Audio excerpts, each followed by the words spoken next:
Ghatal Republic টিভির খবরের জেরে আইসিডিএস সেন্টারের বেহাল দশা ফেরাতে বরাদ্দ হলো 7,50,000। দাসপুর এক ব্লকের বিহারীচক গ্রামের আইসিডিএস সেন্টারের বেহাল অবস্থায় ছিল। বারবার প্রশাসনকে জানিয়েও কোনো সাড়া মেলেনি।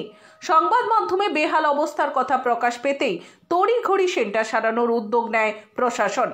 স্থানীয় বাসিন্দারা বলেন, দীর্ঘদিন ধরেই এটি নিয়ে টালবাহানা চলছিল। তাদের দাবি, বিডিওর কাছে লিখিত পর্যন্ত দিয়েও কোনো কাজ হয়নি।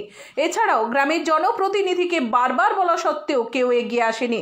শেষমেশ একসময় এলাকার মানুষ নিজেরা মিস্ত্রিকে ডেকে সেন্টার সারানোর ব্যবস্থা করেন। নিজেরা সেন্টারের চালে ত্রিপল দিয়ে বাচ্চাদের গায়ে জল পড়া বন্ধ করেন। এভাবেই 5 বছর ধরে বেহাল হয়ে পড়েছিল আইসিডিএস সেন্টারটি। খুবই ভোগান্তির মধ্য দিয়ে ক্ষুদে শিশুদের পড়াশোনা চলছিল। শেষমেশ ঘাটাল রিপাবলিক টিভির খবরের নড়ে চড়ে বসে প্রশাসন। বিহারীচক আইসিডিএস পুনরায় মেরামত করার উদ্যোগ নেয় প্রশাসন। পঞ্চায়েতের পক্ষ থেকে জানা যায় 7.5 লক্ষ টাকা বরাদ্দ হয়েছে এই সেন্টারের জন্য এবং নতুন করে তৈরি করার পরিকল্পনাও নেওয়া হয়েছে। প্রশাসনের এমন উদ্যোগে খুশি সেন্টারের দিদিমণি থেকে শুরু করে শিশুদের অভিভাবকরাও।